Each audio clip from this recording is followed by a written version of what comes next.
Buenas noches, saludos cordiales, gracias por estar en la sintonía de Hora 25. Hay una conocida máxima que dice que un país camina hacia donde la universidad lo lleva. La importancia de la universidad es casi un lugar común. Ha transcurrido más de un mes de iniciado el gobierno de Lenín Moreno y es en el ámbito de la educación superior en donde se han producido decisiones, cambios y anuncios que resultan capitales. Luego de un forcejeo de más de 2 años del anterior gobierno con la Universidad Andina Simón Bolívar, hace unas semanas se firmaron 6 acuerdos que dan por superada esa tensión.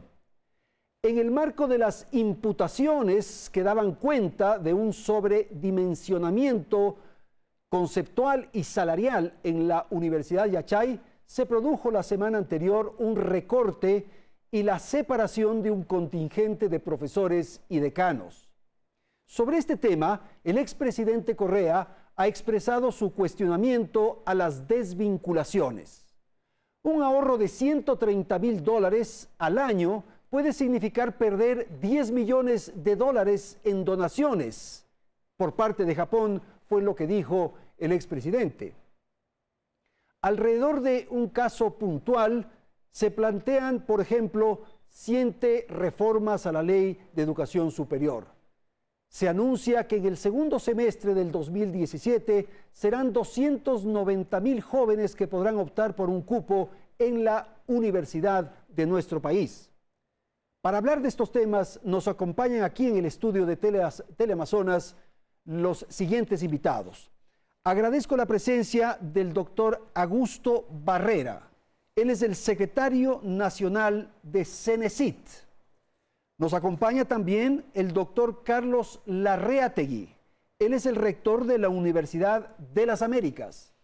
Y agradezco la presencia del doctor Fernando Sempertegui. Él es el rector de la Universidad Central del Ecuador.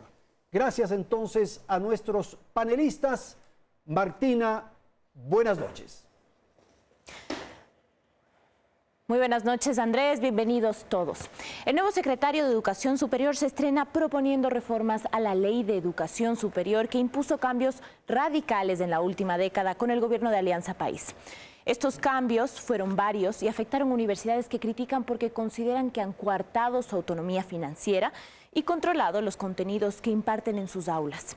Algunos alumnos, por su parte, creen que esas modificaciones restringieron el acceso a la educación superior con cupos limitados a universidades que además son accesibles de acuerdo a su rendimiento en el examen Ser Bachiller en el caso de las públicas. Pero antes de esas críticas y ante esas críticas, el gobierno de Alianza País ha respondido estos años afirmando que invirtió más que ningún otro en educación superior, que reorganizó un sistema mercantilista, elitista y caotizado. Aún entonces, la necesidad de ampliar la oferta educativa superior ha llevado hoy a que se replanteen medidas que ayer se defendieron. La reforma en general debe orientarse a la evaluación de aquellos aspectos que han generado precisamente necesidad de un ajuste. Augusto Barrera propone reformas a la Ley de Educación Superior, LOES, que aprobó la Asamblea Nacional en 2010. Esa ley creó 2 nuevos entes rectores del sistema, el Consejo de Educación Superior, CES, y el Consejo de Evaluación y Acreditación de la Educación Superior, CEACES. Ambos habrían restringido la autonomía universitaria sobre regulando el sector a criterio de este ex rector de la Universidad Andina. Deben dictar políticas, programas y de carreras, pero no meterse a dictaminar cuál es el contenido de cada carrera. El organismo de dirección, que es el CES, sea un producto de la participación del sistema universitario y no del nombramiento a dedo por parte del Ejecutivo. Si bien Barrera no habla de modificar la manera en que se seleccionan las autoridades de ambas instituciones, sí de generar una mayor autonomía universitaria. Probablemente algún factor de regulación puede estar en el Consejo de Educación Superior, pero la corresponsabilidad de los mecanismos de nivelación y admisión es de todo el sistema. El presidente de la Comisión de Educación de la Asamblea va más allá. Debo tener mucha libertad académica para decidir mis carreras. Y en el marco del CEACES, que la evaluación no solo se concentre en la gestión institucional, sino también que se evalúe los resultados. Hay que repensar muchísimo lo que es acreditación y categorización. Esa categorización tomó vuelo en 2012. Así se dio paso al cierre de 15 universidades que el gobierno consideraba de garaje por repartir títulos de dudosa calidad. Para poner fin a la mercantilización, a la estafa y a la mala calidad en la educación superior de nuestro país. Estamos en tercer, cuarto semestre y no podemos ni convalidar. ¿Qué vamos a hacer? La calidad de las instituciones continuó sometiéndose a evaluaciones que a criterio de unos les asignó una categoría justa, para otros injusta. Pese a que Cenecit no habla de reformar criterios de calificación, la Asamblea sí cree que es necesario evaluarlas de manera diferente. Primero se diferencie entre el tipo de instituciones que se están evaluando y creo que la categorización debe tener como objetivo el impulsarnos hacia que voluntariamente las instituciones busquen la internacionalización. Con la aprobación de la LOES que hoy se quiere modificar, también se determinó que el 40% del profesorado de universidades debía tener un título PhD. Se dio un plazo de 7 años para cumplir con el requisito que aún hoy se considera insuficiente y que Barrera propone expandir y modificar. Después de la promulgación de esa ley, también se diseñaron los exámenes ENES y Ser Bachiller. La calificación incide en las posibilidades de conseguir cupo en una universidad pública o cursar ciertas carreras. En la edición más reciente del Ser Bachiller participaron 292.728 jóvenes. Las cifras indican que el número de jóvenes que no aprueban la evaluación la primera vez o que no obtienen un puntaje óptimo es alto. Según Ayala Mora, ese es uno de los factores que ha incrementado la demanda en las universidades privadas, que de hecho, según el informe más reciente de Banco Mundial, han crecido entre el 2000 y el 2013, mientras las públicas decrecieron. La Universidad Central del Ecuador, en el año 2005-2006, tenía 46.000 estudiantes. Ahora tiene, los datos que están en su página web son entre 37 y 38.000 estudiantes. Según Ayala, es esta circunstancia la que agudiza la necesidad de repotenciar institutos técnicos y tecnológicos como alternativa de estudio para quienes no ingresen al sistema universitario. En el país existen 139 institutos técnicos y tecnológicos públicos. Preguntamos si en lugar de construir 40 nuevos, ¿no sería mejor repotenciar los actuales? Podrían reemplazar a los 139, me parece que son públicos que están operando, 139, insisto, la mayoría de ellos casi sin infraestructura. Con posibles y múltiples cambios sobre la mesa, cabe preguntar si habrá o no lugar para acoger estas y otras sugerencias de universidades, y si los cambios en educación superior que realizó el gobierno anterior fueron o no productivos. Esto es lo que vamos a tratar en la primera parte de este programa, justamente si es que las reformas que se plantearon dieron resultados. Yo empezaría, doctor Barrera, preguntándole si es que la calidad de la universidad ha mejorado. Buenas noches. Buenas noches, Andrés. Muchas gracias. Gracias por compartir este panel con Fernando y con Carlos, pero fundamentalmente porque discutamos estos temas. La educación en general y educación superior no solían ser temas de interés y de análisis político, estaban confinados, digamos, a otros, a varios. Y yo veo con muchísimo optimismo el hecho de que sea un tema que nos preocupa a todos. ¿Por qué nos preocupa? Nos preocupa porque en este momento decenas de miles, cientos de miles realmente, hoy en estos días 290.000 chicos, tienen la expectativa de desarrollar su proyecto de vida a través de la educación superior. Eso como sociedad debería provocarnos primero un gran orgullo. Eso es posible porque se amplió la tasa de bachillerato, porque cada vez tenemos jóvenes que han terminado el bachillerato. También esto nos ocurre porque estamos viviendo el momento más alto de la transición demográfica. Hace un momento les comentaba... Porque se amplió la cantidad de personas. El año 1999 prácticamente es un hito en el récord de número de nacidos vivos. Estos chicos de 1999 hoy están cumpliendo 17 y 18 años. Entonces tenemos una gran demanda social que en este momento busca generar un proyecto de vida a partir de la universidad. Yo creo que para hacer justicia y para ser objetivo, hay que entender el conjunto de reformas de la Constitución y la LOES con lo que vivía el sistema universitario antes de esto. ¿Pero mejoró? Sí, sin duda. Yo creo que sin duda, y esto seguramente los rectores y prácticamente el sistema plantea, que este sistema anterior que heredábamos, que era estas universidades de garaje, que eran prácticamente una estafa social, muchas de las universidades públicas sometidas a una politiquería que les inmovilizaba, provocaba efectivamente una situación muy grave. Yo creo que en este sentido, el haber construido un marco adecuado, el haber definido unas reglas que permitan incorporar los criterios de excelencia es sin duda un paso muy importante.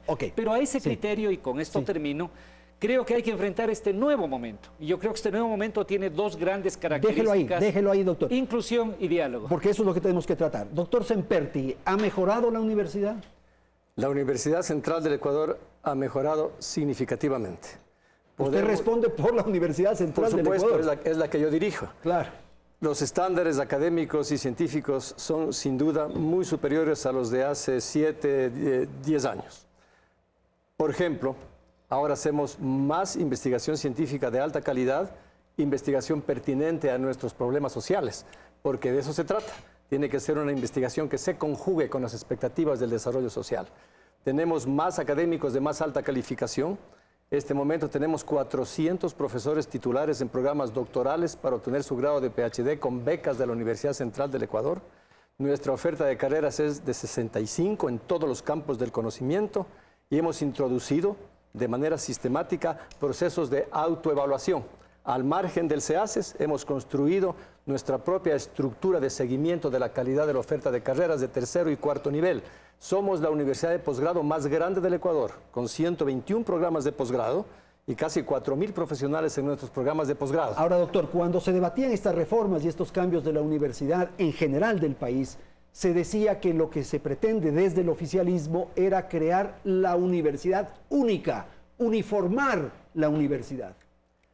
Hay una tendencia en la Ley de Educación Superior a esa uniformidad, que nosotros desde el principio hemos expuesto que es inconveniente. Por ejemplo, las mallas curriculares de las carreras no pueden ser estandarizadas. Y más aún, hay un riesgo que hemos detectado recientemente, y es que las mallas curriculares de tercer nivel, recientemente aprobadas, disminuyen ciertas competencias que son indispensables para que el ingeniero y el licenciado pueda insertarse laboralmente. Hemos planteado al Consejo de Educación Superior que se revise esa tendencia. ¿Por qué razón?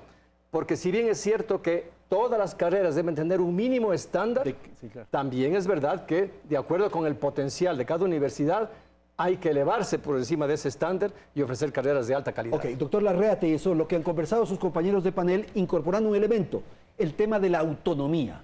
Sí, efectivamente yo defiendo igual el mejoramiento del sistema. Creo que en estos años en general todas las universidades han dado saltos cualitativos importantes, pero eso no justifica que hayamos tenido una época de hiperregulación, de centralización, de autoritarismo, de falta de diálogo, en donde las universidades, sobre todo hablo por las privadas, éramos vistos más o menos como un grupo de enemigos, ¿no?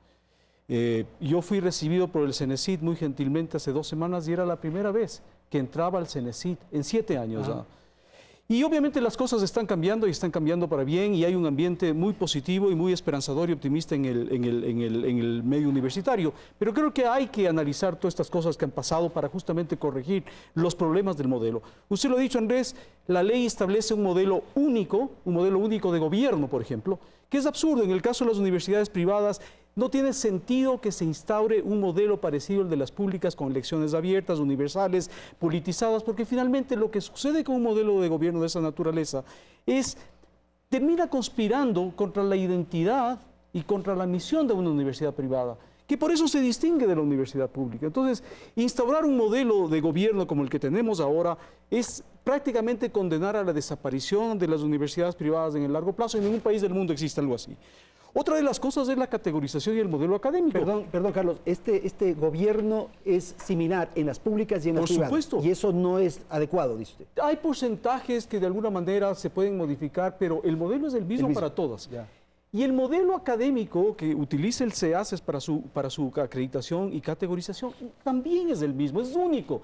No hay agencia acreditadora en el mundo que evalúa las universidades y las acredite bajo un modelo único. Y aquí se lo hace. Y encima más se las categoriza poniendo un ranking que es absolutamente subjetivo. Nosotros como UDLA siempre protestamos, nos sentimos perjudicados, sentimos que era una persecución política porque simplemente habíamos sido contestatarios de algunas de las cosas del CEACES. Somos la única universidad que pudo acreditarse en los Estados Unidos, otras no pudieron y sin embargo a nosotros nos quisieron relegar a las categorías inferiores. Pero el balance es positivo y yo creo que hay que trabajar y sobre todo creo que hay un momento. Es decir, hemos tenido en estas 3 últimas semanas, hemos tenido una cantidad de reuniones que no tuvimos durante 7 años. y una disposición al diálogo que realmente nos llena de optimismo. Entonces, Eso recupera el es bueno principio para unos y malo para otros. para seguramente los que dejaron y no querían el modelo pero recupera el sentido de un sistema que para ser mejor debe cooperar, en donde obviamente no debe haber divisiones. Y eso es lo que yo saludo como universidad. ¿En esto es lo que usted está pensando para las reformas a la ley? En algunos de estos temas, Andrés, sin duda. Mira, la demanda que esta enorme cantidad de chicos tienen es una demanda diversa. Evidentemente hay chicos que quieren hacer toda la carrera, quieren hacer una maestría, un PhD y quieren hacer vida académica. Pero hay también chicos que quieren estudiar 3 años y ser técnicos o tecnólogos o tener una licenciatura e insertarse al mercado laboral. Este es el conjunto de la demanda. Si la demanda no es homogénea, evidentemente la oferta tampoco debe ser homogénea. En este sentido yo creo absolutamente que la oferta está fallando ahí. No, creo yo que hay que trabajar en la calidad, pero hay que entender que el sistema es diverso. Y que una cosa evidentemente es la Universidad Central, otra cosa y otra especificidad tienen las universidades cofinanciadas, la UNACH, la SPOCH. El criterio de calidad debe ser un criterio transversal, de calidad y de excelencia, pero hay que entender que es un sistema diverso y la diversidad es una riqueza. La segunda cosa es, que está planteada en este momento, yo creo que debemos pensarnos como sistema. Mira, la gente tiene la idea de que el número de cupos, para utilizar términos que nos conecten con la preocupación ciudadana, es una decisión administrativa del presidente o del ministro de turno. No es así. La oferta es una sumatoria de la oferta que cada una de las universidades produce. Eso hay que entenderlo muy claro, es decir, cómo hay en los cupos, cómo se organizan. Ustedes no les asignan los cupos, pues las autoridades. Digamos, esa gran oferta, lo que se produce es a partir de esa sumatoria. Por esa razón, la única manera de ampliar y diversificar la oferta es trabajando de manera conjunta. Y esto es la misión que yo creo que tengo. Yo creo que tengo la misión de trabajar de manera articulada, de dialogar con las universidades. En estos meses lo he hecho ya con más de 30 universidades, planteándoles, por un lado, la necesidad de responder a esta demanda social, recogiendo sus puntos de vista respecto de lo que la LOES y probablemente la reglamentación subsecuente puede mejorarse, y planteándolos que pensemos como sistema. Nosotros tenemos el gran privilegio, Andrés, de tener todos los que estamos aquí educación superior, en algunos casos PhDs. Esta idea de la universidad, esta idea de la autonomía responsable, significa que pensemos en nuestra universidad, pero pensemos en la sociedad. Carlos, oferta y demanda, pongámoslo así. Sí, efectivamente, uno de los problemas que ha tenido la aplicación de la Ley de Educación Superior en este año es el asunto de la cobertura, que no está del todo explorada. Hubo calidad, sí, pero hubo muchísima exclusión. Y con la situación económica difícil, esa exclusión se está agudizando, porque lo que está aconteciendo es que muchos estudiantes que antes podían ir a las universidades privadas, ahora están yendo a las públicas.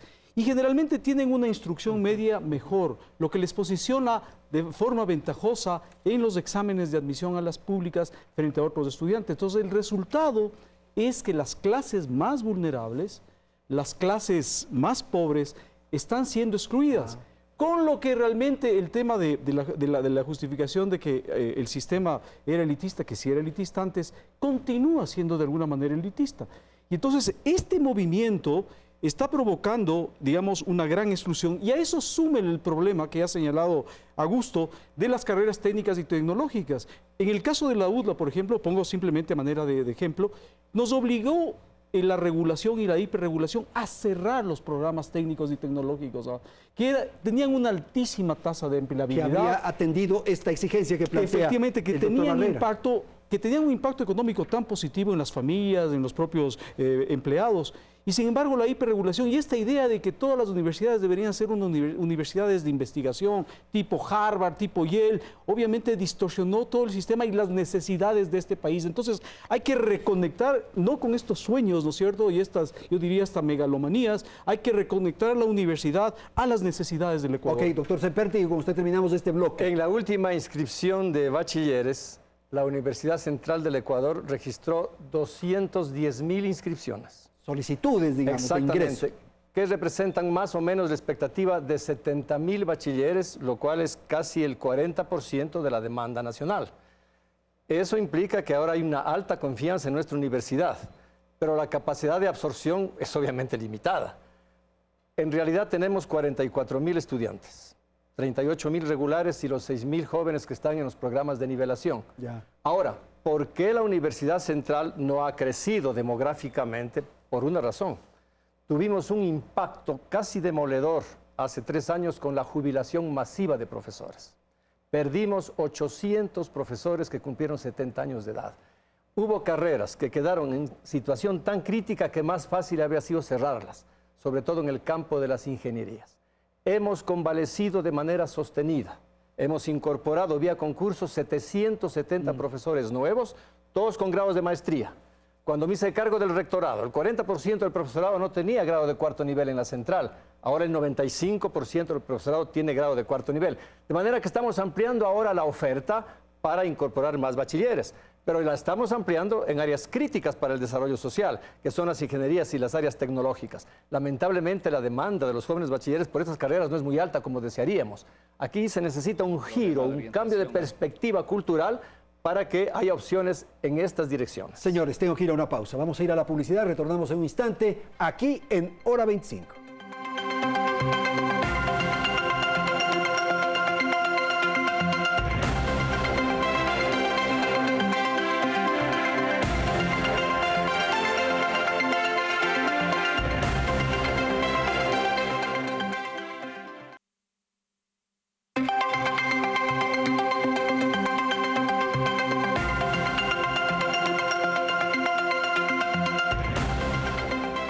Retomamos Hora 25.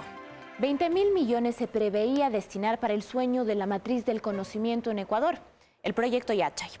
Este proyecto está en las manos de Yachay EP, la empresa pública que gestiona Yachay Tech, que debía ser la mayor y mejor universidad pública de estudios técnicos y tecnológicos de excelencia y renombre internacional en el país. Gestiona también la ciudad del conocimiento, en la que debían concentrarse empresas privadas y públicas también, dispuestas a innovar, a invertir y a financiar proyectos. Hoy los dos proyectos despiertan críticas, pues no han cumplido objetivos ni expectativas. De hecho, a criterio de algunos, han derrochado recursos valiosos en tiempos de crisis. El nuevo secretario de Educación Superior quiere dar mayor atención a la Universidad Yachay Tech, esto para impulsarla. A ojos de críticos, ese impulso podría ser un paso muerto en un proyecto que ha tenido inconsistencias financieras y conceptuales. Analizamos esas inconsistencias y los retos también que Yachay Tech enfrenta para consolidarse en el siguiente reportaje. La primera ciudad planificada de Ecuador que impulsará el desarrollo económico del país con sus industrias del conocimiento. Un pequeño Silicon Valley como en Estados Unidos y un segundo hub de conocimiento como IFES en Corea del Sur para impulsar el cambio de la matriz del conocimiento es lo que prometió dar al país el anterior gobierno con la construcción de la Universidad Yachay y la ciudad del conocimiento que lleva el mismo nombre en Urcuquí. Dos proyectos que hoy no terminan de arrancar. La segunda y definitiva independencia está justamente en la revolución de las ideas. Tenemos el mismo salario, 3 viven en California y yo vivo aquí. ¿Pero qué tiene de raro los viáticos? Los laboratorios no están adecuados. ¿Qué les puedo decir a estos jóvenes? Voy a ser un rector fallido, punto. 3 años después de que se fundara Yachay Tech, la universidad, 4 rectores se han apartado del proyecto. El primero lo hizo después de denunciar sobreprecios e irregularidades en la universidad, principalmente en el pago de salarios y viáticos a profesores y administradores. Sus denuncias parecen acertadas, pues hoy Carlos Castillo, el actual rector de la institución, ha decidido desvincular a profesionales que generaban gastos excesivos. Teníamos una profesora que estaba 3 días de cada 10. Eso era inaceptable. Los decanos ganaban 14.000, 12.000, profesores principales $10.000, $11.000 mensuales. Pero esos gastos no habrían sido el único derroche del pasado que afecta a la gestión de Castillo en el presente. A ello se suma la inversión en instalaciones que no han sido las más apropiadas ni las mejores equipadas para alumnos. Hay que construirlo de tal manera que el equipo que uno trae cabe en los lugares apropiados, que las medidas de seguridad funcionan, que haya ventiladores adecuados porque hay sustancias químicas invisibles. Dios no los pasa, nos llega a pasar una tragedia. De equipar y construir laboratorios, así como otras instalaciones de Yachay Tech, se encargó Gesuba, una empresa china que consta en el listado de empresas inelegibles del Banco Mundial por prácticas fraudulentas y corruptas. Una empresa cuya razón social además no tiene relación con la labor para la que fue contratada, pero que habría prestado sus servicios como condicionamiento del Exim Bank de China para otorgar a Yachay Tech un crédito de 198 millones. Obras realmente simples que cualquier empresa en el país las podría hacer. Entonces, ¿por qué esa es la tónica, ha sido la tónica general del gobierno anterior, digamos, el contrato con empresas chinas, ¿no?, con unos sobrecostos exorbitantes. A las instalaciones y herramientas inadecuadas se suman las que se necesitan, pero aún no se han construido por limitaciones presupuestarias. Lo que la universidad necesita actualmente son los laboratorios de investigación, mayor potencia en energía, bibliotecas. Pero las limitaciones presupuestarias resultan curiosas, pues según el gobierno, en la primera fase de Yachaytec y la Ciudad del Conocimiento se han invertido más de 1.000 millones. Según Castillo, Yachay EP habría decidido destinar la mayoría de ese dinero a la Ciudad del Conocimiento, pues a la universidad se han dado 5, 10 y 15 millones de dólares por año. Simplemente que nos den los fondos a nosotros y nosotros construimos. Aún con un apretado presupuesto en 2015, Yachaytec no escatimó en gastos publicitarios. Contrató servicios promocionales para la feria Inópolis por un valor de 2,8 millones de dólares. Un derroche del pasado que dificulta la gestión del presente. Gestión que Castillo quiere mejorar para poner en funcionamiento a Yachaytec. Una tarea cuesta arriba para la que pide autonomía financiera y 5 millones más de lo presupuestado para la universidad este año. Si Yachayep concederá o no su petición es materia de cuestionamiento. También lo es el destino de un proyecto que a criterio de expertos como Villavicencio debería desaparecer. No aporta más de lo que podrían, de lo que aportan, por ejemplo, para citar únicamente las escuelas politécnicas. Debilitan enormemente el sistema de educación superior en el país. ¿Por qué? Lo debilitan financieramente porque están absorbiendo recursos. Bien, vamos entonces a la segunda parte del programa. Vamos a tratar el tema Yachay, pero quisiera volver a lo que planteamos en el primer segmento, que quedaron tal vez pendientes. Usted refirió el asunto de oferta y demanda, pongámoslo así, pero quisiera saber desde la universidad qué es lo que ofrece la universidad, qué propone la universidad. La universidad, Andrés, debe mantener, y creo que lo han dicho perfectamente, y esta es nuestra visión, parámetros de calidad y excelencia. Pero esos parámetros de calidad y excelencia no son contradictorios con la necesidad de un mayor nivel de inclusión. Creo que este es el gran desafío. Es decir, hace 10 años el desafío era poner orden en un sistema caótico. Y se logró ya eso. Y creo que se ha logrado bastante. Ya, hace 2 semanas se terminó prácticamente ya la acreditación y calificación de universidad. Está clara, no hay universidades de garaje, hay algunas que tienen conflictos, pero creo que tenemos el sistema. Ese sistema ahora debe responder con calidad, pero lograr precisamente atender a esta enorme demanda. Porque efectivamente los datos nos demuestran que hay una disminución de la tasa de matriculación y de asistencia a la educación superior. ¿Y eso tiene alguna explicación? Sí, claro, digamos, en la medida en que se cerraron las universidades de garaje y que no se incrementó simultáneamente la oferta, evidentemente tenemos esta situación. Hay más chicos y no hemos incrementado la oferta con esta velocidad. Esto es importante entender. Eso significa que la universidad no ofrece espacio. Eso significa que la universidad, los institutos técnicos, la cantidad de carreras finalmente deben diversificarse y ampliarse. Quiero insistir en esto. Sí a la calidad. Sería una locura porque hay gente que piensa que hay que regresar al pasado. Hay gente que dice que la solución a esto es regresemos al pasado, no regulación, el caos más absoluto. Yo creo que nadie en sus cabales, he hablado, insisto, con prácticamente todo el sistema universitario, la única manera de enfrentar es respondiendo como sociedad y como sistema universitario, manteniendo la calidad, pero incorporando la inclusión y diversificándolo. Ok, doctor Sempertegui, sobre el tema. Yo creo que hubo una omisión sensible en toda la estrategia de la educación superior.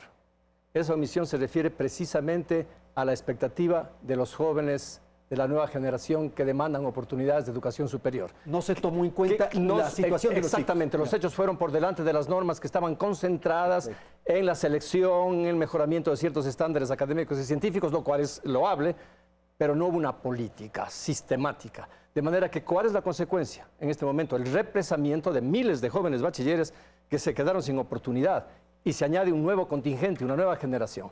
De modo que corregir esto no va a ser fácil. Ahora sí necesitamos encarar una política de común acuerdo. ¿Por qué razón se omitió esta política? Porque las universidades no fuimos coactores del direccionamiento de la educación superior. Se nos excluyó, no solo, Carlos, a las privadas, a las públicas también. No teníamos voz en el Consejo de Educación Superior y eso es inadmisible. En el pasado, por supuesto, había una endogamia. Solo las universidades conducían la educación superior. Los resultados no fueron los mejores. Pero ahora hay que corregir y eso pasa por un cambio crucial de la educación superior, porque somos los actores de la vida universitaria los que entendemos mejor el día a día, las expectativas de los jóvenes. De manera que ahora sí tenemos que forjar una alianza muy firme de estrategias nuevas para corregir este problema. Doctor Larreategui, esto que dice el rector de la Central es absolutamente válido, que se produjo un divorcio entre las exigencias de los chicos, de los estudiantes, de aquellos que querían optar por la universidad. Pero también se pudo haber producido un bache, un divorcio, una distancia entre las exigencias, las necesidades del Ecuador en la universidad. Sí, y precisamente en las universidades hemos tenido muchas dificultades para ir a la velocidad que la sociedad del conocimiento y los cauces, ¿no es cierto?, nos obligan a observar. Los procesos de aprobación que son absolutamente hiperregulados, de aprobación de nuevas carreras, de pregrado, de posgrado, imposibilitan que se amplíe la oferta. Entonces, todos los problemas que han señalado correctamente Augusto y Fernando, debe añadirse también este problema del embotellamiento de todas estas nuevas carreras que no pueden ser ofertadas, ¿no? Yo creo, bueno, hemos conversado felizmente con el CES, hay una muy buena disposición, es un tema de procesos, es un tema de regulación, pero la apertura que existe es enorme. Como decía, en estas 3 semanas hemos dado saltos gigantescos en el sistema de educación superior para corregir estas cosas. Y yo concuerdo, no podemos regresar al pasado. La educación es un bien público, las universidades somos agentes de ese bien público, el Estado tiene que reservarse el derecho de exigir con todo rigor calidad, pero debe entregar a la universidad autonomía, esa autonomía responsable, la capacidad de gobernarse financieramente, administrativamente, la capacidad de tener un esquema de gobernanza de acuerdo a las necesidades y diferencias de las universidades. Entonces, el Estado debe reservarse eso, pero debe confiar un poco más en las universidades para que ellas puedan realmente hacer todas estas cosas que la hiperregulación ha impedido. Eso me parece sustancial, doctor, en el sentido de que la universidad es una creación finalmente y por lo tanto tiene que tener libertad, tiene que poder volar con sus propias alas. Y lo que señala el doctor Seperti y Carlos es que durante la gestión anterior se coartó esa libertad. A ver, yo creo que el concepto fundante, el concepto que nos reúne a todos es este carácter de bien público de la educación. La educación evidentemente es un proyecto de vida de cada persona, pero es también un bien que reorganiza la sociedad. El programa comenzó con esta frase. Esto significa que la discusión sobre la pertinencia de las carreras, sobre un concepto de un marco básico de calidad, evidentemente tiene que ser regulado por el Estado. Pero tiene que ser fijado con el Estado. Creo yo, completo esto, que eso que es absolutamente indispensable y positivo puede terminar ahorcando, digamos, estrangulando las capacidades de creación cuando se produce una sobreregulación. Nosotros estamos planteando en este momento, sí, fortalezcamos la LOES, asumiendo, y lo digo enfáticamente, que el efecto ha sido fundamentalmente positivo. Pero es necesario incorporar ahora unos cambios porque estamos en otro momento. No podemos hacer una legislación pensando en la universidad de garaje que ya se cerró. Hoy tenemos un sistema educativo estructurado, tenemos muchos más profesionales, creo que acaban de decirlo perfectamente, esta es la realidad de todo el sistema. Por lo tanto, vamos a una regulación clara y vamos a una regulación además que sea durable en el tiempo. Las reglas tienen que ser universales, no tienen que ser con dedicatoria a nadie. No puede ser eso que para mis amigos todos y para el enemigo la ley. No puede ser así. La educación es una cosa de ciclo largo, Andrés. Es decir, alguien que hace una carrera proyecta 6, 7 años, una investigación dura 3, 4 años, una institución de educación superior cumple 50, 100, 150 años. No es una cosa que hoy se regula y mañana se cambia. Esos elementos para nosotros son vitales como producto del diálogo. Insisto, calidad y excelencia, pero incluyamos esta enorme demanda que tenemos de los jóvenes. Esto me parece interesante, Carlos, o sea, aceptar aquellas cosas que han mejorado, que han sido positivas, que han contribuido a esto que ha dicho el doctor Barrera ya un par de veces, eliminar las universidades de garage. Pero, ¿cuál es el desafío ahora en esto de abrir un poco las llaves? Yo creo que el desafío es, bueno, obviamente devolver la autonomía, la libertad académica a las universidades y establecer un marco de cooperación para justamente enfrentar todos juntos los grandes desafíos nacionales. Perdón, Carlos, ¿usted está de acuerdo en la autonomía, por ejemplo? Con ese concepto de Carlos. Es un concepto además constitucional. Sí, pero una autonomía total, digamos. Creo que debemos sentar y discutir. Ya concretamente tenemos el 18, aprovecho un taller de todo el sistema prácticamente para discutir reformas a la LOES para caracterizar esa autonomía. Pero yo creo que la autonomía es un concepto general, ¿no? O hay o no hay autonomía. Hay una autonomía, o hay un poquito hay de una autonomía responsable. Autonomía responsable. Ese es el concepto y creo que sobre eso vamos a coincidir absolutamente. Sí, y la autonomía responsable pasa por, como decía, entregar a la universidad la capacidad de gobernarse, bajo sus propios estatutos, bajo su propia identidad, bajo su propia misión, porque ese es otro problema. La ley uniforma todo y establece o parte de una hipótesis de que todas las universidades tienen la misma misión. Y una de las grandes riquezas de cualquier sistema universitario es la diversidad. Y simplemente las regulaciones actuales liquidan esa diversidad porque meten un solo modelo al que tienen que ajustarse las universidades. Pero decía, creo que el gran desafío ahora como sistema, incluyendo las universidades privadas, es atender y acometer los grandes desafíos. Y el primer gran desafío es la cobertura. Revertir este proceso de exclusión que se ha ido agudizando en los últimos años. Y tenemos que trabajar de la mano, como lo que somos, es decir, actores de un sistema que buscamos desde nuestras particularidades, desde nuestra misión, objetivos comunes, que son el desarrollo del país, desarrollo de la sociedad del conocimiento en beneficio del Ecuador. Entonces, eso es lo que tenemos que hacer. Coincido plenamente con Carlos. Las universidades debemos configurar una comunidad académica que debe encarar obligaciones comunes frente a la demanda social. Tenemos capacidades instaladas, recursos humanos de alta calificación, entonces podemos potenciar nuestras capacidades en esta dirección.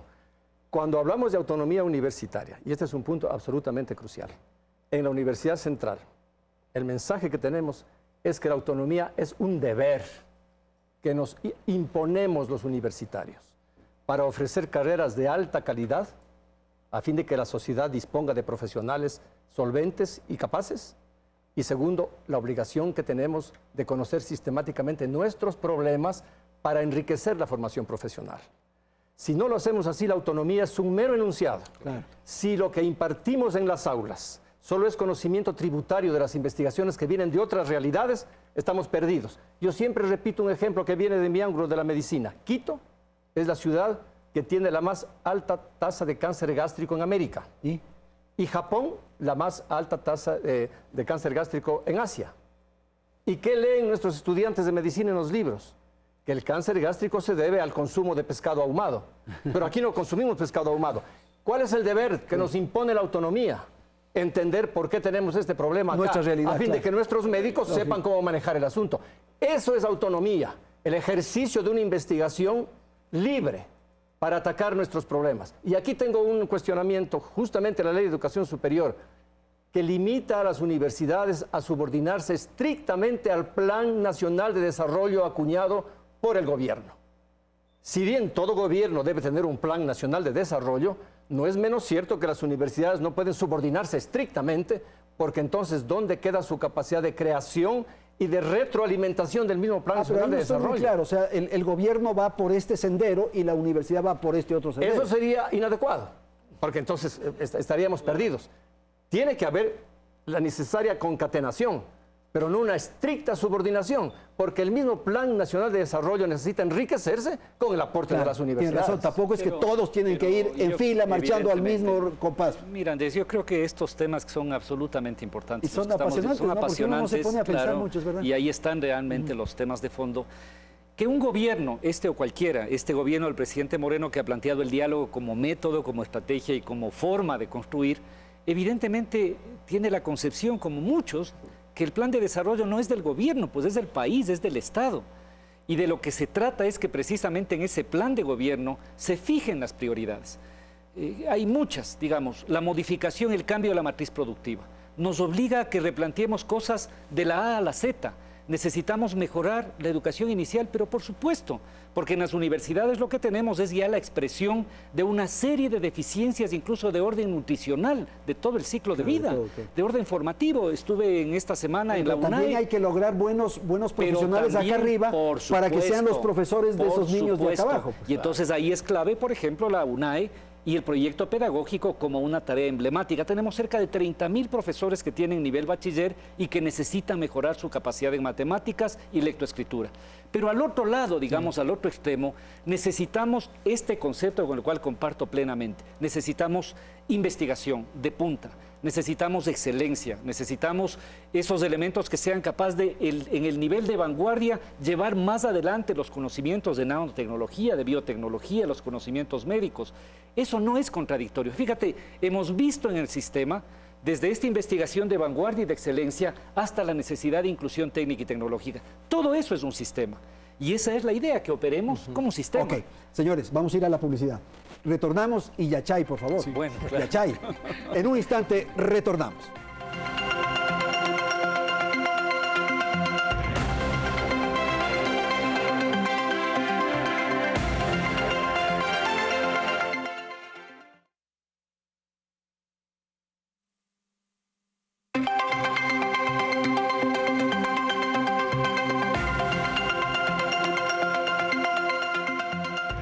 Bien, como habíamos anunciado en esta parte final del programa, vamos a tratar el caso Yachay en atención a que ha provocado interés, atención de la ciudadanía. Voy a dar la palabra al doctor Larreategui y quisiera pedirle, Carlos, si es tan amable, una apreciación de orden general, con un ingrediente que el cuestionamiento central que se hace es el hecho de que se sobredimensionó esta iniciativa. Por favor. Gracias, Andrés. No de ahora, sino desde el inicio, muchos actores del sistema universitario fuimos opuestos al proyecto de Yachay. Nos parecía efectivamente desproporcionado, nos parecía megalómano, nos parecía totalmente desconectado de las necesidades inmediatas del Ecuador y sobre todo nos parecía que iba a causar un grave perjuicio a las universidades públicas que de alguna manera iban a ser privadas de estos recursos por costos de oportunidad. Y no nos hemos equivocado. Ahora es muy fácil criticar Yachay ante el fracaso evidente de todo el proyecto, pero esto desde el inicio estuvo signado por un evidente e incontenible fracaso porque simplemente no respondía realmente a las necesidades del país. Y la verdad es que la cantidad de recursos que se han empleado en Yachay, que son creo que alrededor de 1.000 millones entre expropiaciones, entre las inversiones que existe ahora, pues habrían servido a las universidades públicas de una manera extraordinaria, habrían podido potenciar la investigación, habría podido potenciar justamente la cobertura. Yachay es un monumento al fracaso, al error y a la vanidad. Ese es mi diagnóstico. Ahora, ¿qué hacer frente a esta realidad que está ahí? Dejemos ahí, doctor. Sí. Después vamos a eso, a cómo resolver un poco el asunto. Doctor Semperti, su opinión con el criterio que ha formulado su compañero de panel. Creo que era mejor repotenciar las públicas. Creo que Yachay podría también considerarse una evidencia de la desconfianza en las universidades. Ya está. La idea de que una nueva universidad podría forjar los talentos destinados a las tecnologías más avanzadas, pues revela un pensamiento según el cual las universidades no podrían hacer lo mismo. Y ese es un error. Las universidades en este momento, las públicas, las privadas también, tienen una capacidad instalada y recursos humanos de alta calificación para acometer tecnologías de punta, las más avanzadas, la biotecnología, la nanotecnología, la robótica. Nosotros ya estamos incursionando en esas disciplinas. De manera que empezar una universidad con la idea de que los talentos que allí se formen además suscitarían y catalizarían el cambio de la matriz productiva, si bien responde a una visión del cambio de la sociedad ecuatoriana, no tiene correspondencia con los cambios contextuales de la educación superior que se venían produciendo. De manera que cuando yo dije en la última rueda de prensa con Augusto que ahora lo que corresponde es rescatar esa inversión, pues, porque es inversión del Ecuador, de sus ciudadanos, a fin de sacarle la mayor ventaja y que deberíamos entonces aproximar esas capacidades instaladas al resto de la comunidad del sistema para poder radicar ahí proyectos de colaboración conjuntos. Porque ¿cuál es nuestra idea? Que si tenemos talentos, capacidades instaladas, pues configuremos proyectos de desarrollo social, proyectos de investigación y de formación de doctores. De modo que hay que corregir. Necesitamos replantear Yachay. Y además, creo que es importante decir que en la medida en que la visión se concentró en eso, se perdió de vista que se verían generaciones de jóvenes que no tenían oportunidades de educación superior. Y mi pregunta en este momento es, en el fil de la balanza, ¿cuánto pesa para este país apuntar a la formación de una élite de cuadros de alta calificación que los pueden formar, y de hecho los tenemos en las universidades, frente a una masiva generación de jóvenes sin oportunidades? Entonces lo que hemos escuchado es que fracasó Yachay. Yo creo, Andrés, que este tema hay que tratarlo, como todos estos que hemos tratado ahora, de manera profunda y responsable. Y yo francamente saludo que podamos hacerlo así. La idea de que un país, de que una sociedad pueda construir efectivamente soberanía a largo plazo, más allá de los discursos, etcétera, es siendo capaz de producir para sí misma uno de los intangibles más importantes, que es el conocimiento. Esto es así. Y me refiero no solo al conocimiento técnico y tecnológico, me refiero al propio conocimiento social y autorreflexivo. No hay sociedad que pueda ser autónoma y pueda tener un proyecto a futuro si no tiene esa capacidad, y eso es la universidad. Segundo, la idea de universidades de excelencia que logre una gran concentración de talento humano excepcional y recursos es una idea que no es una idea inventada aquí, digamos, es una cosa que ha permeado los últimos 20 o 30 años y ha supuesto en varios países un salto extraordinario. Eso se puede hacer básicamente de dos maneras. La una manera es apoyarse fundamentalmente en la estructura instalada, en las politécnicas, en las universidades. No fue la manera que se eligió. La manera que se eligió fue generar, digamos, esta idea de una universidad emblemática que concentre el talento. Yo creo que en este sentido, y mirando fundamentalmente al futuro, sería absolutamente un error desperdiciar aquello que está invertido y la idea que está planteada. Yo en este sentido creo, y lo digo claramente, la visión que tiene el presidente Moreno es que Yachay hay que potenciar y desarrollarlo, pero evidentemente hay que establecer nuevas orientaciones. Corregir cosas. Obvio. Claro. La más importante de las cuales son, digo, sintetizando, primero, el proyecto medular es el proyecto de investigación, es el proyecto de conocimiento. Todos los elementos que pueden generarse alrededor de eso son secundarios respecto de eso. Por eso no es admisible, investigación y conocimiento. No es admisible que tengamos chicos que no tienen óptimos laboratorios. Esa es la prioridad y las reorientaciones que se tomarán son en ese sentido. Segundo, hay que darle gobernabilidad. Ahora hay este conflicto, que es un conflicto interno, lamentablemente, pero este rector, digamos, que es una persona respetable, no es un rector puesto por este gobierno, es un rector, me parece que el quinto de la administración anterior, y es un ejercicio autónomo. Lo grave es que no tenemos ahora un buen comité de gestión, es decir, hay que darle institucionalidad, la universidad debe tener institucionalidad clara, y hay que darle el esfuerzo y la confianza para vincularle al resto del sistema universitario. Les consta a ustedes en las reuniones que hemos tenido, yo he planteado, hagamos de Yachay no un recurso de un gobierno, hagamos un recurso del país y de todo el sistema universitario. Ojalá podamos tener investigaciones compartidas, posgrados, con pasantías, la incorporación de las otras todas universidades. Las universidades, de tal manera que sea un recurso del país. Ok, Carlos. Sí, bueno, y lo que está claro es que Yachay es un proyecto inviable y que hay que reformularlo íntegramente, ¿no? El Estado no puede mantener en el futuro un proyecto tan costoso y con esos resultados. Entonces, lo que dice Augusto es absolutamente cierto. Hay que evaluar, pero yo creo que la opción de cerrar Yachay es una opción que no se debe descartar. Yo creo que hay que poner justamente en el escenario estas dos opciones. La opción de repotenciar Yachay con la cooperación de las universidades, establecer también un presupuesto, mirar cuánto va a costar eso, y la opción de cerrar, porque a veces las cosas cuando nacen pues torcidas nadie las endereza, y un proyecto que nació fallido quizá ya no pueda ser corregido. Entonces, a mí me parece que también debe ser evaluada la opción de cerrar completamente Yachay en función de los recursos que exigiría, pero como digo, frente a la otra opción, que es mejor para el país, compartiendo estos objetivos que señala Augusto, el objetivo del conocimiento, el objetivo de la investigación, que se puede hacer por varios vehículos, pero aferrarse a Yachay porque está ahí, sin considerar su viabilidad futura, podría ser un nuevo error. Entonces, lo que yo muy respetuosamente sugeriría es que se haga una evaluación de las dos opciones, cerrar completamente Yachay e irse al camino de apoyar a las universidades para la investigación, porque es un proyecto fallido y el Estado no puede financiarlo, o tratar de repotenciarlo con la participación de las universidades y del Estado, sabiendo cuánto va a costar y sabiendo si ese costo y ese presupuesto y ese proyecto es realista. Ok, doctor, esa es mi opción. ¿Cerrar la universidad? No, yo creo que claramente, digamos, la definición del gobierno es potenciar eso. Más bien por ese potenciar, establecer la evaluación adecuada, porque yo creo que hay elementos de mucho mérito. Pero doctor, quizás un momentito antes, lo que dijo el doctor Semperti, que por favorecer, por privilegiar a esta élite de conocimiento y de sabiduría se afectó al resto. Eso me parece que merece una reflexión. Lo que estoy planteando, insisto, es que el desafío que ahora tiene el modelo, el desafío que tenemos como sistema y como país es hacer las dos cosas. Es hacer las dos cosas. Yo insisto, excelencia, tecnología de punta, investigación, apuesta precisamente a ese salto del conocimiento, pero al mismo tiempo inclusión para que no tengamos gente rezagada. Porque efectivamente esas enormes brechas, esto yo coincido, se producen fundamentalmente con la gente más pobre y de menos recursos. Al final, si no tienes el puntaje, vas a la privada y si tienes recursos. Entonces podemos terminar increíblemente un gobierno progresista reproduciendo las inequidades.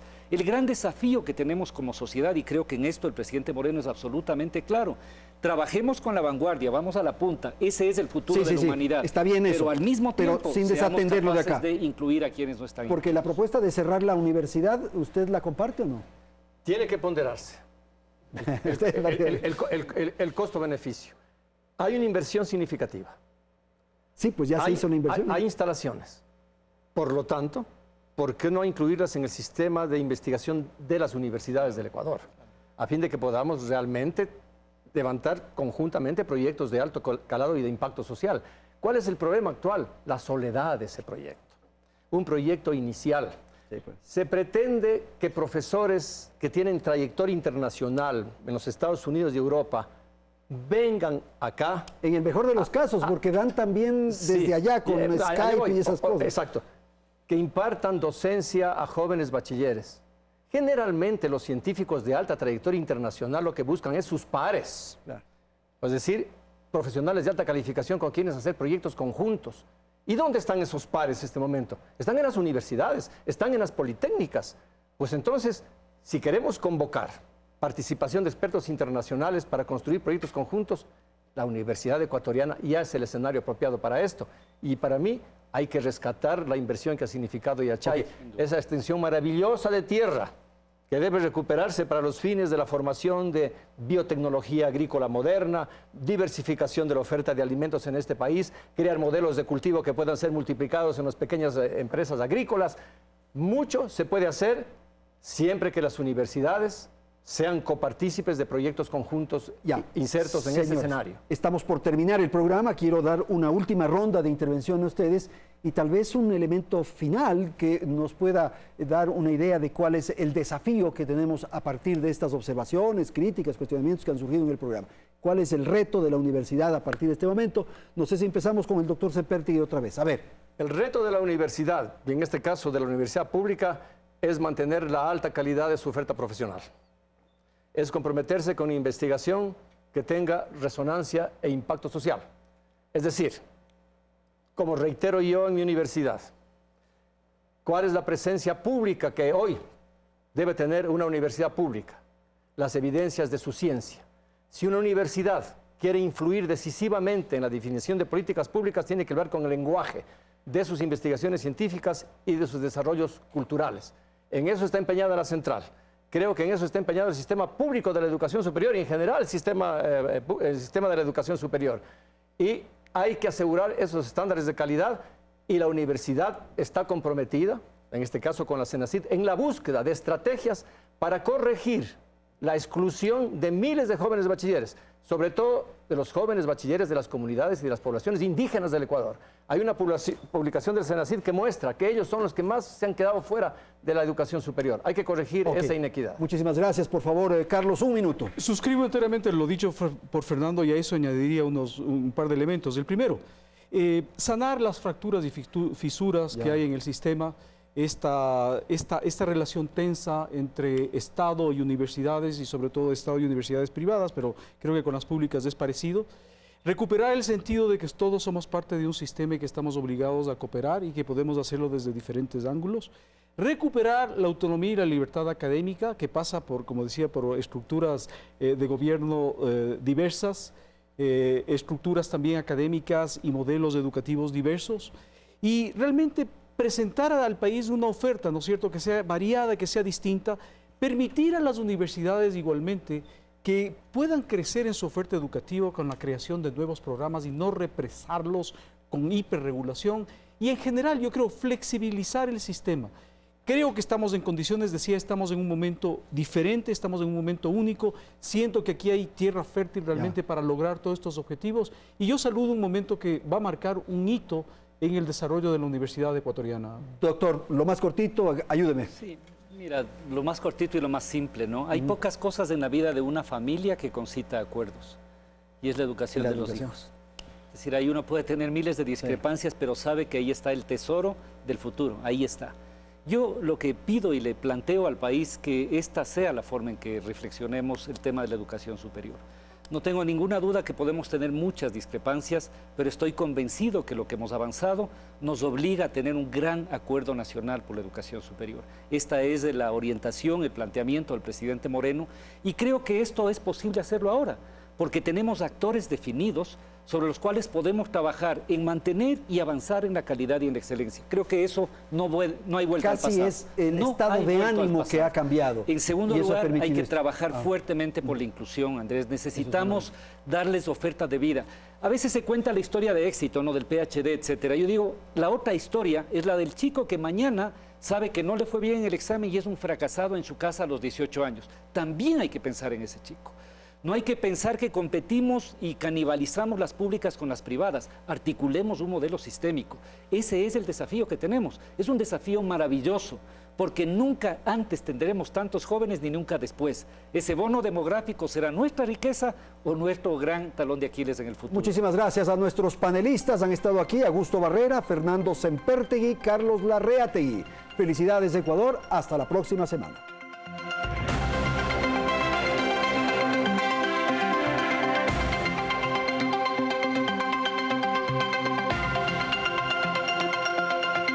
Teleamazonas presentó Hora 25.